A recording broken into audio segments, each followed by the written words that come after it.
Hello students, आज हम मास moment of inertia पढ़ने वाले हैं। एक थिन सर्कुलर रॉड की थिन सर्कुलर रॉड यानी इसका जो क्रॉस सेक्शन होगा वो सर्कुलर होगा। वो क्रॉस सेक्शन आपका सर्कुलर होगा। इसकी रेडियस थिन इसलिए बोला जा रहा है क्योंकि इसका जो रेडियस है या इसका डाया जो है इस रॉड की लेंथ के कंपैरिजन में बहुत कम है। अब हम यहाँ पे कैलकुलेट करने वाले हैं मास moment of inertia about any axis. इसके द्वारा हम जो थिन सर्कुलर रॉड है इसकी मोमेंट ऑफ इनर्शिया किसी भी पॉइंट के अबाउट अगर आपसे पूछ ली जाए तो इसके द्वारा जो मैं फार्मूला डिराइव करने वाला हूँ आप आसानी से कैलकुलेट कर सकते हो। तो चलिए आइए देखते हैं। यहाँ पे अगर आप मान लेते हो कि जो मास ऑफ रॉड है वो m है, लेंथ ऑफ रॉड l है। मैंने ये एक एक्सिस ले ली है, एक एक्सिस ले ली जिसके अबाउट मुझे मोमेंट ऑफ इनर्शिया कैलकुलेट करना है इस रॉड का, जो कि एक एंड से स्मॉल l लेंथ पे है। अब आप जानते हो कि रॉड जो होता है एक कॉन्टिन्यूस बॉडी होता है। कॉन्टिन्यूस बॉडी को अगर आप मोमेंट ऑफ इनर्शिया कैलकुलेट करना चाहो तो जैसा कि मैंने पहले ही आप लोग को बताया था कि यहाँ पे क्या होगा, यहाँ पे आपका मोमेंट ऑफ इनर्शिया कैलकुलेट करने के लिए आपको एक छोटा सा एलिमेंट कंसीडर करना पड़ेगा। छोटा सा एलिमेंट आपको कंसीडर करना पड़ेगा। सपोज आपने ये छोटा सा एलिमेंट कंसीडर कर लिया सच दैट कि यहाँ पे इस एलिमेंट की जो आपकी लेंथ है वो आपकी dl है, आपके पास ये dl है, और यहाँ से जो डिस्टेंस है ये लेंथ इसकी थिकनेस dx है और इसकी जो डिस्टेंस है यहाँ से वो x है। dl नहीं लेने का कारण ये है कि यहाँ पे ऑलरेडी मैं l से डिनोट कर चुका हूँ, तो इस कारण से तो ये डिस्टेंस आपकी x है। अब आपको इस छोटे से एलिमेंट का अगर मास कैलकुलेट करना है, क्योंकि आप जानते हो कि मोमेंट ऑफ इनर्शिया जो होता है that is about any axis is m into r square. अगर डिफरेंशियल फॉर्म में लिखो, छोटे एलिमेंट के लिए लिखो तो that is dm into r square. But first of all we have to calculate the value of dm। तो dm की वैल्यू हम कैसे कैलकुलेट करेंगे, दैट इज इम्पॉर्टेंट बेटा। तो उसके लिए आप क्या करो कि देखो ये मास है, अगर मास पर यूनिट लेंथ आप कैलकुलेट कर लेते हो तो आसानी से आप जो है dm की वैल्यू कैलकुलेट कर पाओगे। देखो यहाँ पे अगर मैं मास पर यूनिट लेंथ निकालता हूँ तो that will be simply m/l, और उसको इस एलिमेंट की लेंथ से अगर मैं मल्टीप्लाई कर देता हूँ तो I will get the mass of this element. क्योंकि एक यूनिफॉर्म रॉड है, यूनिफॉर्म वेरिएशन है, तो पर यूनिट लेंथ आपने मास कैलकुलेट कर लिया और लेंथ ऑफ एलिमेंट से आपने मल्टीप्लाई कर लिया, तो you have got the mass of this element. Now the distance from the axis of rotation, जिस एक्सिस के अबाउट आपको निकालनी है तो आपने डिस्टेंस x लिया हुआ है, तो let us put the value in this formula and then after that you know integration you have to apply because it is summation in continua, you will definitely do that. So here you will get di is equal to integration dm into x square. Now see here beta, the limit in the right hand side of this axis is l minus l, and here in left hand side is l. So for indicating this we have to take the limit to be minus l to l minus l. अब कुछ बच्चों के दिमाग में ये सवाल आ रहा होगा कि इधर आपने प्लस लिया, इधर आपने माइनस क्यों लिया। तो ये माइनस इसलिए लिया गया है कि आप जो है एक्सिस के लेफ्ट डायरेक्शन में जा रहे हो, तो इस कारण से यहाँ पे माइनस एल लिया गया है। ठीक है, राइट डायरेक्शन में आप लोग एक्सिस पढ़ते हो तो आपको बताया गया था राइट डायरेक्शन में मूव करते हो तो पॉजिटिव होता है और जिनके इधर जाते हो निगेटिव होता है, तो इस कारण से ये लिया गया है। अब यहाँ पे ध्यान से देखो, डी आई की इंटीग्रेशन करेंगे, d I will be integrated to I. यहाँ हमारे पास moment of inertia I is equal to minus L, ये हो जाएगा L minus L. D M की वैल्यू हमारे पास है capital M divided by L into d x into x square. ध्यान देना बेटा यहाँ पे। अब आपके पास क्या आएगा, ये जो है M/L तो कांस्टेंट हो गया, ये बाहर आ गया M/L, यहाँ आप ध्यान से देखो तो माइनस एल से लेके capital L minus L x square D x, थोड़ा सा अरेंज करके इसको लिख लेते हैं, ठीक है।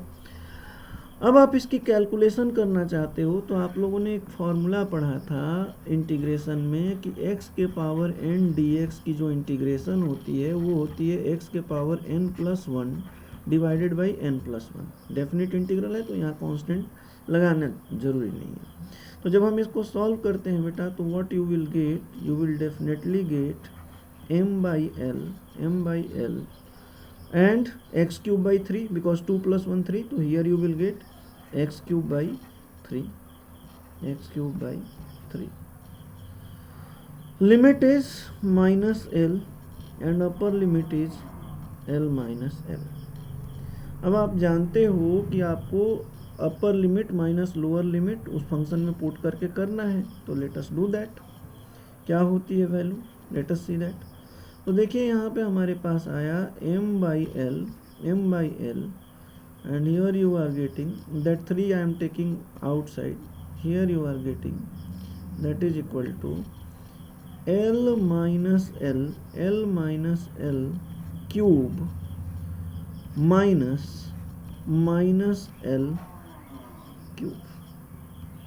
This is minus small l cube.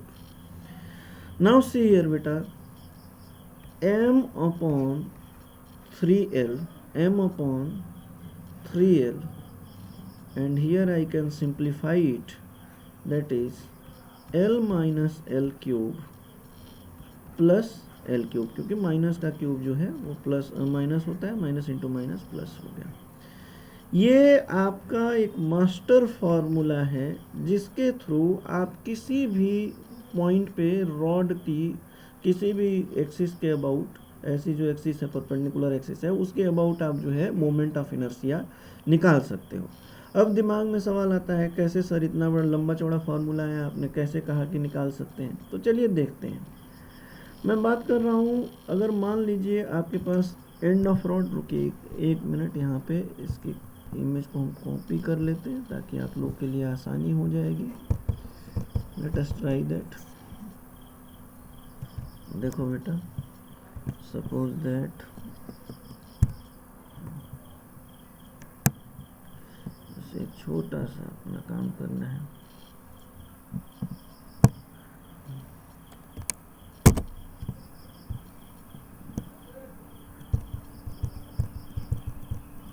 यहाँ ले लेते हैं। देखिए अब मैं सपोज दैट मैं ना इस एक्सिस के अबाउट नहीं निकालना चाहता हूँ। सपोज दैट इस एक्सिस को मैं यहाँ पे शिफ्ट कर देता हूँ, एंड पे शिफ्ट कर देता हूँ।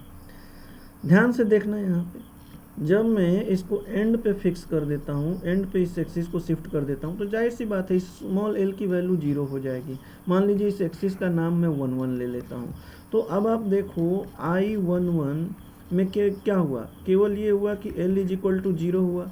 अब l इज इक्वल टू 0 हुआ, यहाँ पे पुट करो तो what you will get m by 3l bracket में l माइनस 0 का क्यूब प्लस 0 का cube. Very easily you are getting ml square by 3, ml square by 3।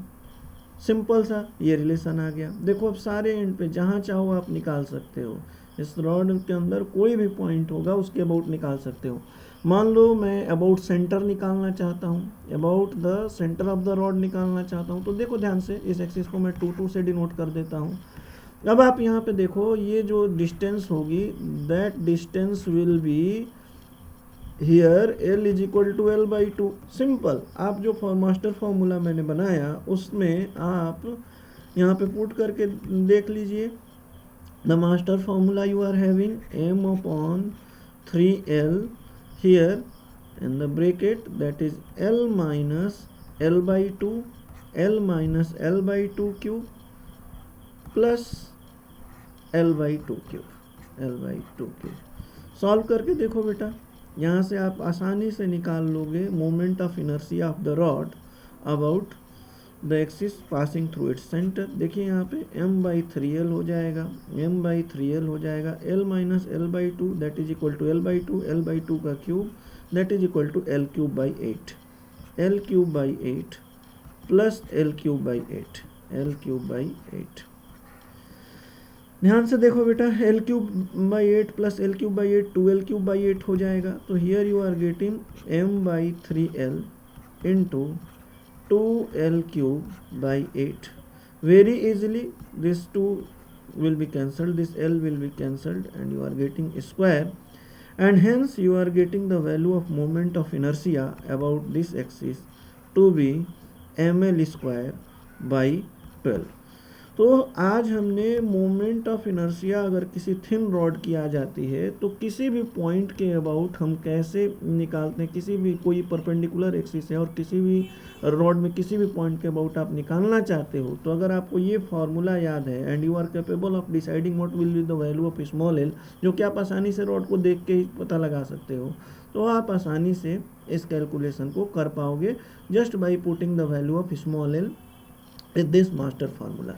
तो आज के लेक्चर में आप लोग को ये समझ में आ गया कि अगर आपको मोमेंट ऑफ इनर्शिया निकालना है किसी रॉड, थिन रॉड का किसी भी पॉइंट के अबाउट, तो जो सबसे इम्पॉर्टेंट फार्मूला है जो आपको दिमाग में रखना है, that is this one. Rest you have to put the value of small l in this particular formula and you will get the value. तो इससे बहुत सारी सवाल, बहुत सारे जो न्यूमेरिकल्स हैं आप लोग के सॉल्व हो जाएंगे, क्योंकि रॉड पे आपका SHM का भी न्यूमेरिकल आएगा और रोटेशन में तो है ही न्यूमेरिकल। खैर तो SHM तो आगे पढ़ेंगे हम, लेकिन रोटेशन अभी चल रही है तो इसमें हम इसको डिसाइड करेंगे। ओके बेटा, थैंक यू।